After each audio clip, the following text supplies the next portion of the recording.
on YouTube. We don't really Oh, know. it's exciting, isn't it? Yeah, Anyone who's I'm watching gonna go and YouTube, can check. you tell us? It'd be super exciting. Well, how are they going to tell us? They're going to tell us on And we YouTube. are now on Facebook as well. How are Yay! they going to tell us? I don't know.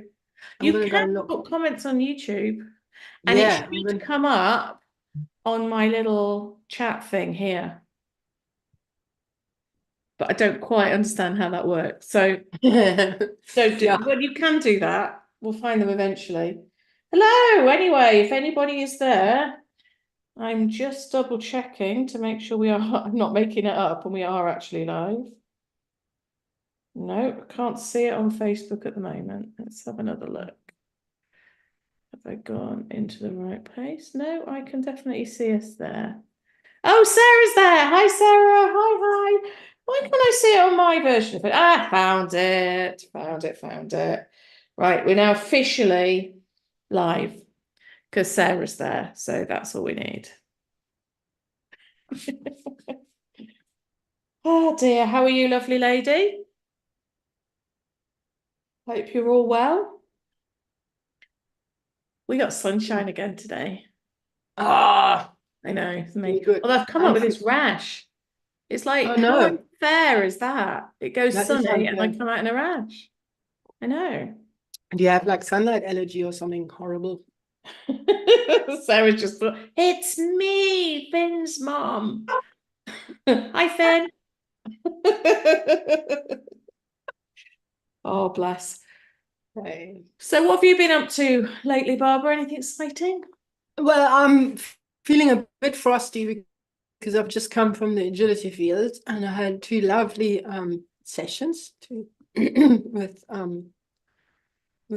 my students. It was super. Some new dogs and yeah, really enjoyed it. But I'm feeling a bit frosty now because it was starting to get quite windy and cold. So that's why I'm sitting here with my cup of tea. Are you starting to go into, I don't know what winter's like over there? I'm guessing not that much different. To your winter. No, to Oh. your summer. Well, yeah, well, the temperatures go way down. They never go below zero here on the coast. In the Yeah. inland, they do occasionally. No, if it's really cold here, then it's like 9 degrees.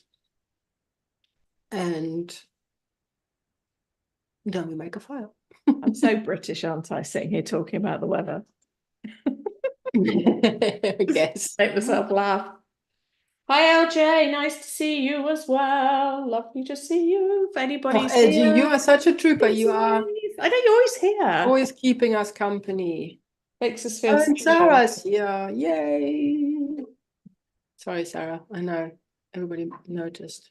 I mean, no, that's not what I meant to say was I'm the last one to notice. So Anyway, it's great you Bodhi was guys are here. relaxed. Super. Bodhi was relaxed and curious at the post office yesterday. Yay. Live to Bodhi. That's That was really awesome. good, LG. I'm curious. Do you think that was a fluke? Was it something you did? Let us know. Tell you what, when we went out for our little walk at lunchtime today, Hmm. it made me think about how we and our dogs can help other people with reactive dogs by how we behave. And I'll tell you why. Oh, I'm So I was curious. just walking along, minding my own business, with my two dogs, and they were just having, actually, I just let them, I tell them to go off and have a snuffle in the grass. So they were doing that. And a lady started walking towards us with a really elderly collie. So really, really slow. So I thought, because I know Hattie, for one, struggles with an eye stalk. So I thought, okay, we'll just maneuver ourselves around, and just so that she can get past and there's plenty of distance and all that kind of thing. But she just sort of stopped and started staring at my dogs. And then her dog had stopped and was staring and was like started to do like vibraty, grumbly things. So Mm. Dash kind of looked at them because, like, if Hattie's concerned, he'll kind of pick up on that. and he didn't react. He did that thing, when they just go like that, that just says, I actually, there's a bit of me inside that wants to bark and lunge, but I'm not going to because I know I don't really need to. So he did that kind of. So he was a super good boy, and we carried on walking. But I thought if she'd have just walked straight past, we wouldn't have had that problem and not kind of stared at my dogs. And then we went around the corner and she turned around and was following us. Like, why?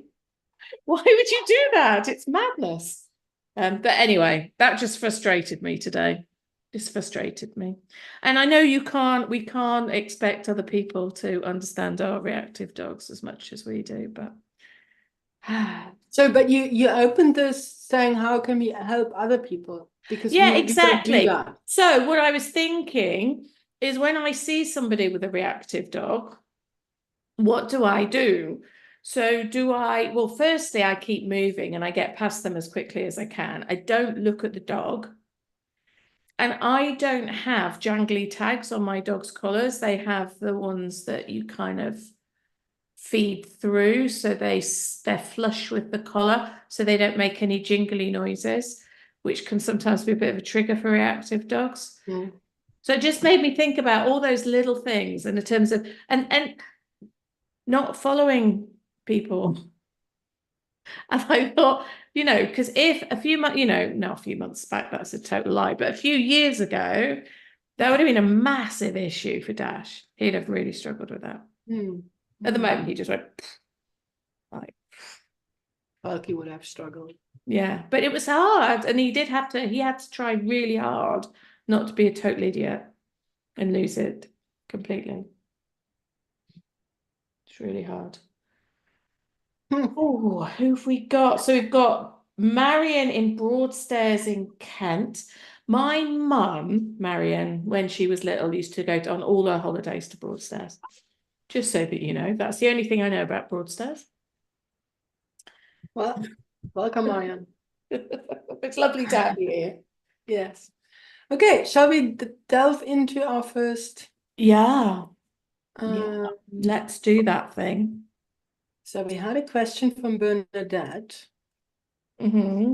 about setting up scenarios. Do you want me to read it? Do you want to have a stab at it? Yeah, yeah, it's not too long, is it? Yeah, Bernadette was asking, I wondered how people go about setting up training scenarios once their dog is ready for this. Our dog Otis is reactive mainly to larger dogs, sometimes the cat and the postman. It only happens when he's on the lead, so it seems to be consistent with barrier frustration, or he possibly feels more threatened when he's on the lead. I've been doing a fair bit of reading about training, particularly the Click to Calm book after watching one of the lectures in the summit, and setting up simulated scenarios is suggested quite a lot. I'm not sure how to go about doing this. I think I would feel a bit nervous asking a friend to bring their dog for this purpose. I imagine it's also a big time commitment for a friend or relative. Do you know of any organizations, groups that would help with this kind of thing? I'm based in Scotland. Hi, Bernadette. I hope you're catching up on this. I think that was Emma Parsons who just clicked to calm, isn't it? Yeah. Okay. So, I mean, when we talk about simulated scenarios and from what you've written, for me, the key bit that you said is when the dog is ready. So before you get to that point, there's going to be an awful lot of setting up other distractions and working through other distractions before you go there. And that's really, really important. So before you actually go into that situation, you need to be, we need to be confident that they're going to stay in that, lovely amber zone where they can still work with us and all that kind of stuff in that situation. And then if they don't, we get out of there before any bad stuff happens. So yeah, now in terms of simulated scenarios, the way I tend to work is, say I am working with, I'm just going, so he's reactive to larger dogs. So I would tend to be on a walk and find a place where there are dogs at a distance, and that's where I would work. So I tend to quite often use things in the environment, things at home, as my distractions, whether that's other people walking their dogs, but making sure I've got an easy escape route. So I might have, my car parked not far away. So if it feels like those distances are getting too small, I can just get out of there. Because the trouble is, if you keep setting up these scenarios, say it's with a large dog. So say you had a friend, I don't know, with a Newfoundland or something, and you said, okay, we're going to do some training with the Newfoundland. And it's all great and everything. But the problem is your dog will learn really well how to cope with that Newfoundland. That doesn't necessarily mean they're going to it's going to create an awful lot of progress with the Great Dane in the park. So, those kind of generalizations don't always have that, move across from one step to another. So I personally prefer, as I say, to start with making sure that I've got lots and lots of distractions that I've set up at home with different distractions. It might be through a window, it might be whatever else that is easier to cope with, get those absolutely bob on first. And then I pick and choose where I'm actually taking my dog out and about to train. In terms of like the postman, did you say about the postman? Did I dream that? No, The cat and the postman. Okay. So things like the postman, I would work with management for a start. So, which is something I really need to sort out actually. So I would definitely look at getting a letterbox outside of the house, which we don't tend to have in the UK, it tends to be in the front door. So places where they have them outside, much more sensible when you've got dogs. So I would look into doing that because it's quite a simple management solution to help with that one. But if it's kind of, knocking on the door and that kind of thing, that's the sort of thing, if you just happen to have someone popping round, you can say, okay, instead of coming and knocking on my door, can you drop me a message beforehand? And would you be okay to do a little, 2 minutes of training before you come round or something like that? In terms of the cat, for me, working on other distractions that move. So any kind of movement is going to be really useful with cats. Yeah. So, yeah, and some dogs just find cats monumentally difficult. It's one of those prey drive things that, it's a natural behavior. So we can't always eliminate it entirely from the dog psyche. But what we can do is make it more manageable. What do you think, Barbara? yeah, I totally agree. The thing is, because Bernadette mentioned that it happens mostly on leash, it's pretty predictable. It sounded to me like it's predictable with the large dogs, and it sometimes happens with the postman and the cat. So if it happens sometimes in some situation with a trigger, then that's an indication of trigger stacking. So sometimes, that is just the last straw. That is what makes the bucket overflow, or the last candle, that really brings the pot to boil. So knowing what the things are that go into the dog's bucket, or what the candles are, for our dogs, what all the triggers are, that's really important, because then we know that this is now not a good time to see a cat. So if I see the cat from a distance, I won't approach, or I see the postman is busy in my street, maybe I go the other way for a bit and come back, make a little detour or something. It really helps to know this. I totally agree with you with setups. I think that while in theory, counter conditioning desensitization happens in a formal setup. So we expose the dog to trigger, we create a positive conditioned emotional response, and then the trigger disappears again, and then we stop. No, so it's like the open bar, closed bar protocol. Trigger appears, we feed, trigger disappears. The problem with that is that it's looks so simple, but it's actually, there are a couple of things that are super important when we do these protocols, and that is that we keep the dog always under threshold. Now, when and that is sometimes difficult when we are practicing in the environment. I totally get that. I mean, we can't always predict when dogs will come, but we can utilize those opportunities as Julia described. The other problem is that with leash walking, very quickly our dogs, when we want to work with them on a leash, encountering dogs, one danger is that we might get them over threshold. And if that happens repeatedly, then we're just rehearsing. We just exposing the dog all the time, and the dog is just reaffirmed in their belief that this is a scary thing or something that I have to react to. The other thing that can go wrong is that the dog, so we might be feeding cookies, but the dog is somehow what I like to call a behavior vacuum. They don't really know. We just don't want them to react, right, in our heads. But dogs operate in terms of behavior, and they don't know what don't do this. They don't know what they don't know what that means. I mean, they just want to know what to do, right? So what I like to do in, like a situation like what Julia described, what you described earlier, like in a area where I know if I see dogs, I can get far enough away, so my dog will stay under threshold, and then I'll play easy games with them. But easy games, I mean things that I know my dog loves to do. So for my youngest one, Falken, it would be definitely middle. We've been playing it so much, he really loves middle now. Now I too. They tripped me up now. I was trying to do something else in the garden this morning. So I kept getting a dog head wedged between my knees. It can be quite dangerous. Anyway, that's beside the point.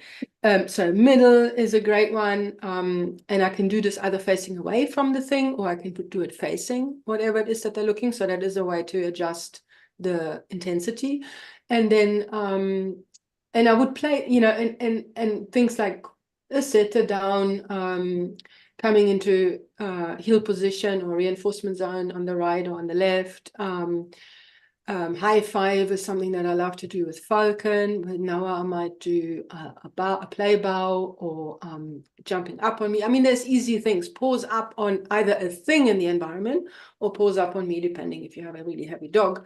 You might want to play paws up on a tree stump or something. So really easy things. And then you can gauge whether your dog is actually ready to do this with you. If they're stressed, they won't be able to do this. So quickly, okay, I've got to get closer away. If you have food games like a cookie toss with a cue, like we call it the search game in our classes, right?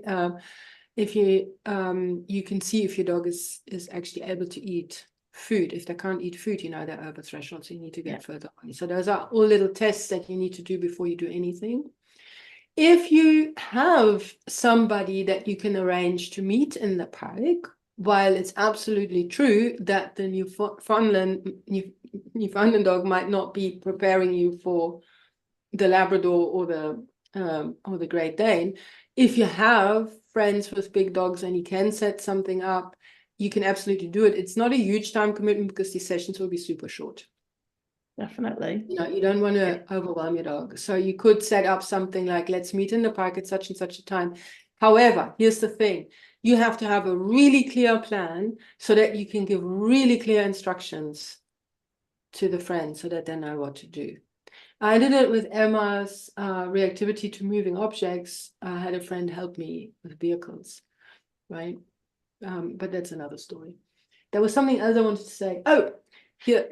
Since this happens mostly on a leash, another thing with leash reactivity is that the super important underlying thing is that you have to have a dog that's happy walking on a leash, right? And that means they know what you expect when you walk them on a leash. So you've actually practiced at home. And as Julia said, you've practiced with distractions. So your dog recognizes the pattern of, oh, okay, you know, if you need to get away, if you need to quickly put distance between you and a trigger, whether that's in a setup scenario or just out on a walk, you want them to be able to respond really quickly. If you need to do a U-turn, if you need to get out of dodge, things like that, you want them to know where they're supposed to be when they're on the leash. You know, the thing with loose leash walking is one of the hardest skills to teach, actually, because the criteria are so vague. Yeah. And in order to get good outcomes, in order to get good training results, we need to have clear criteria. The more black and white our criteria are, the easier it is to teach a dog anything. And with loose leash walking, most of the time, we don't even know exactly. We just know that we don't want them to pull, we don't want them to lunge and bark. But as we said earlier, not doing something isn't something that the dogs understand. So the first thing, you know, is to actually have a dog that's really happy walking on leash. And that comes through practicing at home, having lots of games that you can practice first without distractions, then with distractions in different environment, different context.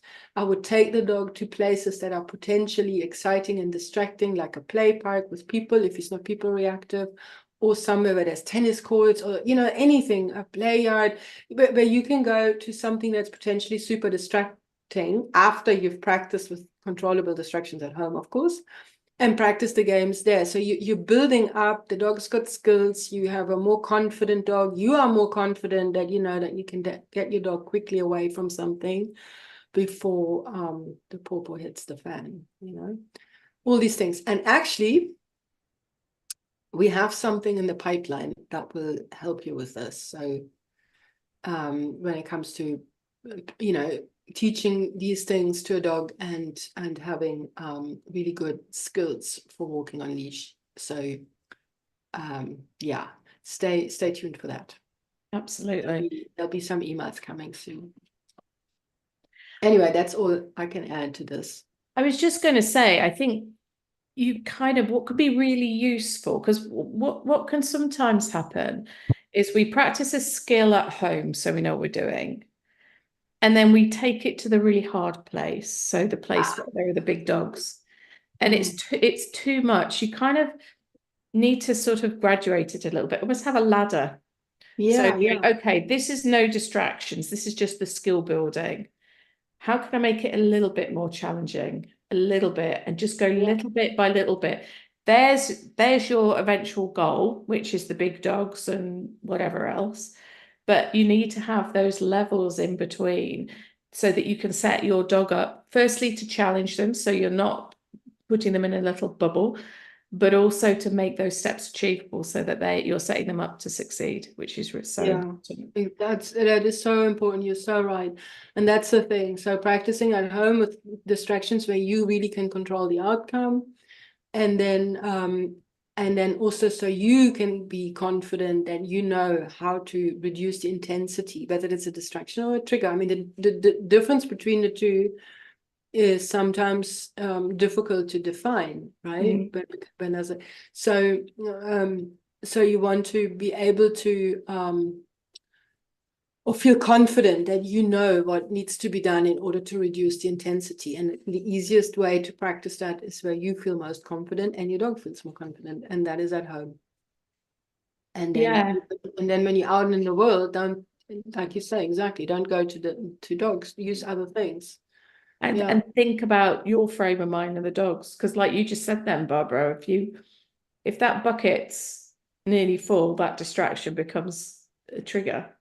Exactly. It can send you over. So you're absolutely. It's a really great point, that one. Really great. Exactly. Anyway, that was a long. It was, but well worth saying. But do keep your eyes peeled for exciting news coming up next week. And Marion actually, in response to Bernadette's question, mentioned that sometimes sort of in real life, loose dogs approach, or things happen and we're not prepared. And then we get all worried. And And we cannot control the environment. That's the thing. I mean, we can be selective about where we go. And you and I, or, you know, you guys and I, we might know that letting a loose dog approach another dog is not always, especially when the other dog is on a leash, it's not always a fair thing. But a lot of people don't realize that. And they don't have the control over their dogs. Right? So, you know, I've been there with my own dogs, you know, that if they spotted another dog, there was no calling them back. It's kind of, we call it, you know, it's an important skill. But never mind. So we cannot prepare them for everything, but the more confident a dog we have, the more quickly they will recover from an incident like this. So, you know, so we might never get to a place where a dog is happy when a strange dog approaches. Not all reactive dogs, or not all dogs, want other dogs close. It has a lot to do with their personality. You can't change the dog into a different dog, right? So but we might do desensitization until the cows come home, but our dog might still not be the dog that loves it when another dog just comes up to them. Yeah. But what we can do to any dog is we can give them skills, and we can give them confidence, and we can make them feel safe and trust us that we will step in when that happens, that we are able to take another dog by the collar. So if I get surprised like this, say I was sitting on the bench videoing my dog and suddenly there's another dog, I'll grab that other dog's collar. I mean, I'm not saying interfere if there's a dog fight, but I'm reading this as like the other dog comes up and is curious, and then before my dog starts lunging and barking, or even if my dog starts lunging and barking, I might just, you know, separate them and wait for the other person to come and collect them if I can. If not, you have to step in and shoo the other dog away, right? I mean, there are things you can do. I think it's not fair to put all the pressure on ourselves and our dogs that we have to turn them into dogs that will be cool in that situation. It's like thinking that I'm going to be cool put into a big group of people that I've never met before and being expected to dance. It's never going to happen. It's never going to happen with any level of comfort. It's funny you should say about the holding the collar, because it just reminded me. I was out with a client, or one of my one-to-one clients, the other day. And this is a couple, they're expecting their first baby in 5 weeks' time. So we've been working on preparing their dog, who is reactive to children, for the impending arrival. And we've been having it's been going really, really well. So what we were doing on this particular walk is we had the pram, and we were helping Peggy, the dachshund, you know, to walk with the pram, what to do, you know, when children appear, because they do quite a lot where they live. And actually it worked out really well, because the pram was an obstacle. So it kind of gave her a little bit of a barrier, a little bit of safety. But that's not the point. The point was, we went down to the park, and there was a family which had a spaniel puppy off lead. Sorry. I know, which kept running up to poor little Peggy and wanted to, and you're right, Barbara, the first thing I did is he was in a harness, I grabbed his harness, I looked around for the owners, and I sort of gave them their dog back.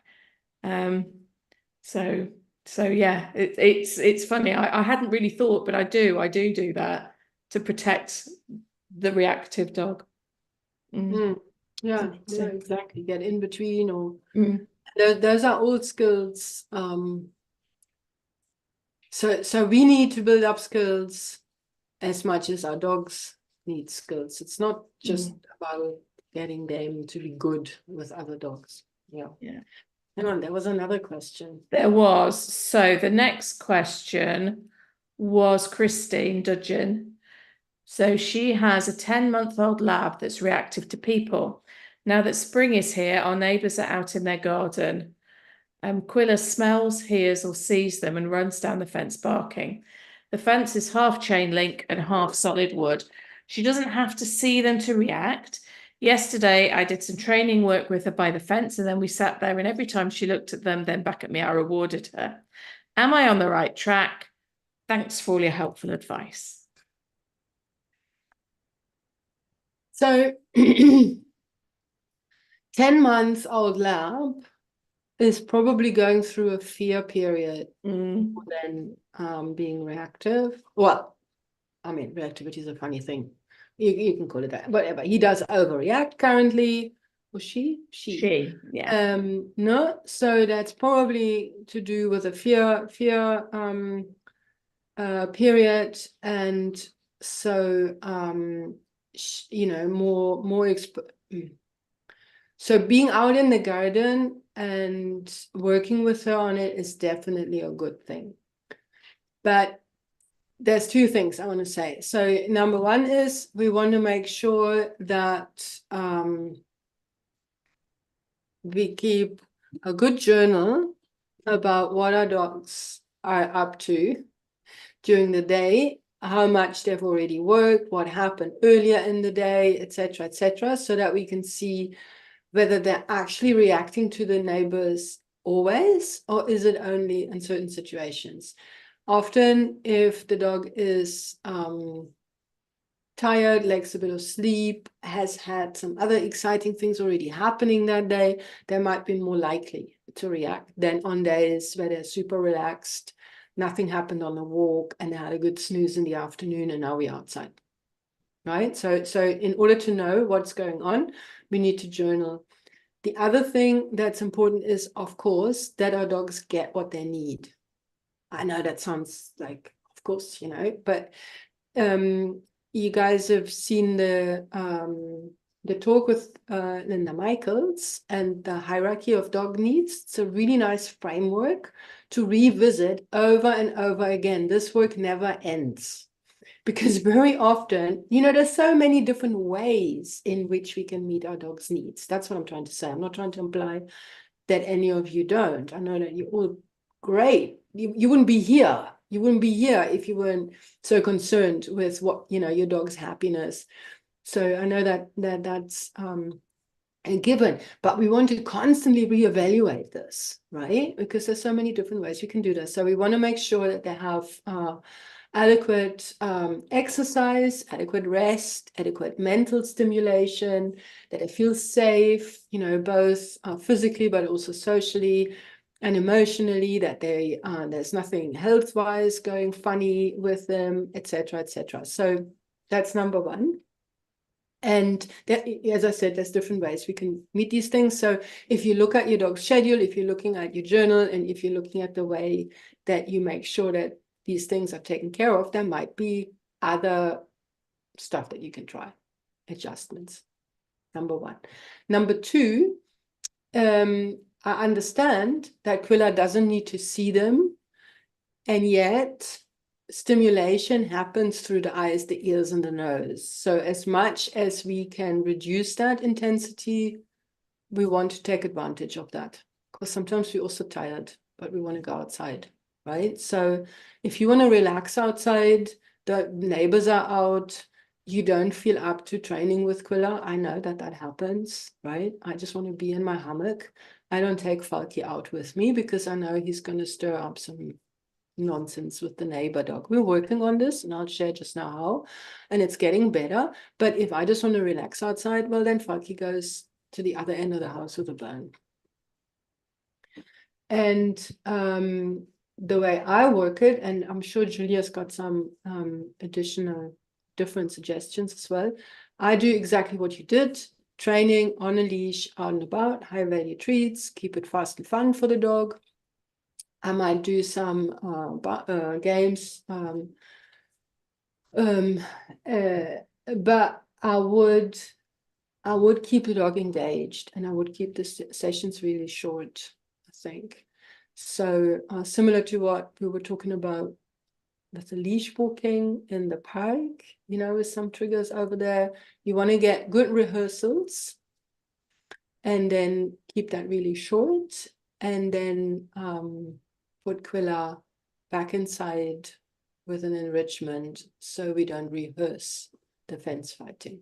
So that is that you need to rehearse the fence running, and that's the most important thing, that you have to prevent that. So if you can't block off the trigger, then the dog just has, you know, don't let her be outside on her own rehearsing the stuff. Totally. And I'm sure you've got some nice games that could be played. Totally agree with everything you said. So we've got an adolescent dog, and adolescent dogs, they're so similar to adolescent humans, um, which kind of makes sense because it's just like hormones everywhere. And in a similar way, it's about being really careful to pick your battles. So keep it really simple. And I think what Barbara was saying kind of fits in exactly with that. So the preventing the rehearsal, that limiting the choices that the dog can make when they're out there, really important. So that means like keeping them on lead so they don't have that choice isn't available to go running up and down like a complete muppet. But I would also be looking at, just make sure that you keep that foundation really strong, because when you've got an adolescent dogs, they push the boundaries, they press every button that you've got, some of them, it's just really hard work. For some, dog owners with these adolescents. So make sure that you have fun, keep that relationship strong. That's so, so important. So doing the short, fun stuff in the garden and inside the house as well, massively important. I would also, as Barbara said, they're going through a fear period. So building up that confidence is going to be really important as well. So the sorts of things that I would be doing in order to do that. So there's some ACE-free work you could do. I would probably take it up a notch, and I would make a noise box, for example, which would be pretty cool. So my noise box I made out of an old suitcase. It was one of my husband's old suitcases, not one of mine, obviously. Awesome. But you could use any box. It just helps if it's quite wide and quite low. And you just put stuff in it. So anything that isn't going to damage your dog is fair game. So I put in things like plastic bottles. You could put like empty cans, as long as they've not got sharp edges, just be careful and they're clean. Anything that rustles, anything that might make a noise or I actually put things like metal water bottles in there because they kind of clunk together. With a plastic bottle, sometimes I might put some dried rice in some dried pasta in another, even some water in one, so that their movement changes and the noises that they make change. And then you're going to put in some pieces of food, and your dog can have a lovely little snuffle around, super enriching, but they're creating movement and they're creating noise while they're doing it, and they're getting a great outcome. So that can sometimes help with this sort of optimism for noise triggers and that kind of thing. That can really help with that. The other thing that I might be looking at is taking, if you have a relatively confident dog already, taking your ACE-free work to a slightly different level. So having things close together, so that they have to move things out of the way, go under things, go in things, go over things. And again, putting the different types of treats and things and getting them to really, really explore. And it's just so cool for building that confidence. I'd also do a little bit of, when you're in the garden and you're doing your training, why not make some of that just some exploring together, putting the 2 feet up on the bench or a seat or something. Can you go underneath that bush? Can you? All of that is confidence building in a place where they need confidence. And I think those are really almost like mini dog parkour in your garden. So just getting them to really, you're interacting with the environment together. I think that could be a whole heap of fun. I find that with Falcon, who reacts to noises from the neighbor yards, he can't see a thing. We have pretty high walls between our neighbors, but he can hear stuff. And I find that again, he needs to understand what other thing he could be doing. So it needs to be behaviors that he's familiar with, that have that have high value for him because he got rewarded for it a lot. before, and then that I transfer there. So he knows, say for example, paws up or going under or whatever, he knows it from other contexts. So I can Exactly, yeah. do that in the garden. But if I asked him there for the first time, climb under the bush, I'd probably lose him to whatever is, you know, when there's a noise out there. But because he knows it and he's familiar with it, he knows that he can earn reinforcement. He loves doing it.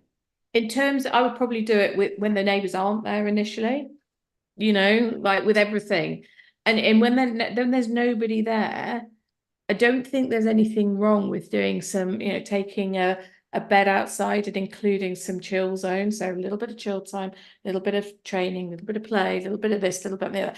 Because even when they're on a chill zone, they're still doing a job. They know what their job is, and their job is to stay there and kind of not doing anything. And it's just rehearsing the space in a slightly different way. I think I would do lots of releases of the chill zone. Yeah. Right. So that you work your criteria, when to stay on, when to come off, rather than just walking around rewarding for staying on, because then they get bored and then they suddenly hear something and then they're off. The other, I think everything we're saying boils down to, you want to change the association that the dog has. So what you don't want is a dog that goes outside and thinks, oh God, that, you know, there could be not the neighbors. Are the neighbors there, right?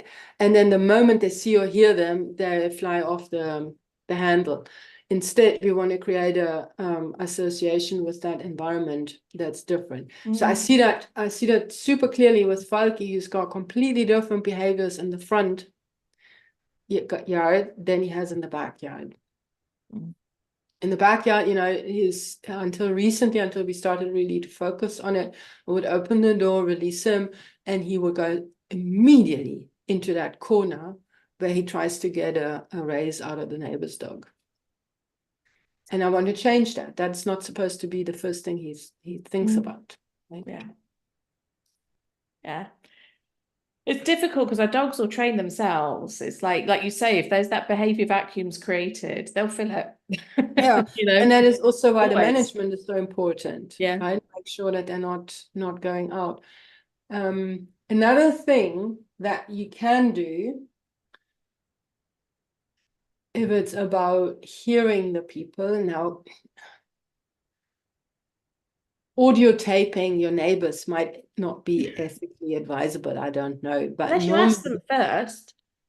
Yeah, so you could ask them exactly, so that actually you just you know, so because here's the thing, because then you can do a training session or a ACE-free session or anything, you know, inside and play that sound at a super low volume, and you're in control. So we play it, we're playing games, it stops, we stop playing games.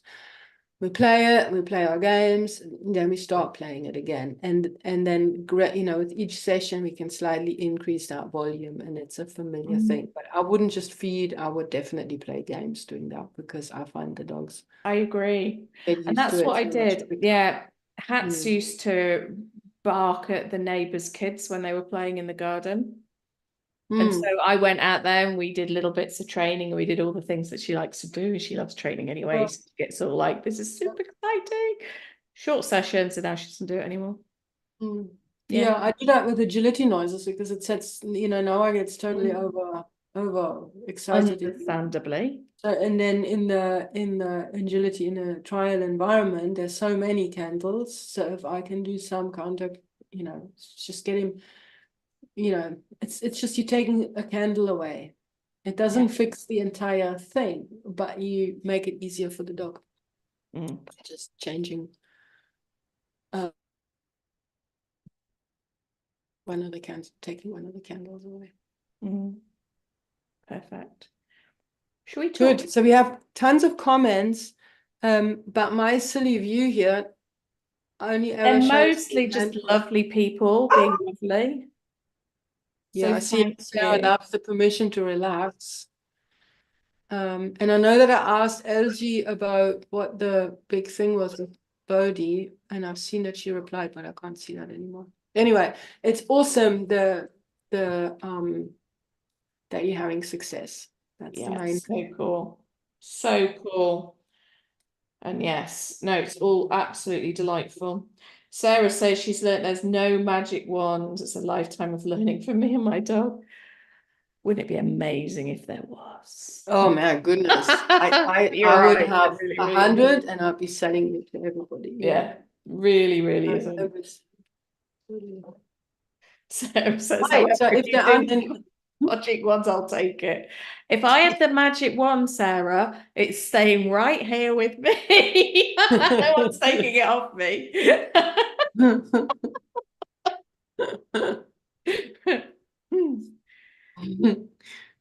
Should we talk food, Barbara? well, we could, but we could also save that for another time because we've been on here for 45 minutes. Yeah, haven't we? Yeah. Yeah. Should we save that for another day? We'll Mm, talk food another day. yeah. Yeah. Yeah. So Sarah says There aren't different foods. any additional questions in the chat because I can't see. Oh, them. Christine's here. Brilliant. And watching.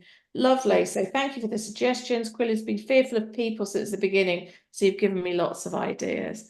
Brilliant. Do let us know how you get on. And if you need any other little tips, just bob your questions in the group. More than happy to help. Super. Yay. So as Awesome. Barbara said, we've got next week is another exciting week for us and for everybody. So we've got something super exciting coming, which you will hear all about starting from Monday, I think is when you hear all about it. You might hear a little bit about it before then. So keep your eyes peeled. It's the next big thing that's happening. And yeah, just keep those questions coming in the group. It's just lovely. It's such a lovely place to be. And everyone's so amazing. So I love how everyone is encouraging each other. Super. It's really great. So cool. And we've got our live next week. I put that up today. And I honestly do remember when it was. It was on Thursday at 5 p.m. BST, which is midday EDT and 9 a.m. PDT. Getting good at this. Hope you to know these things.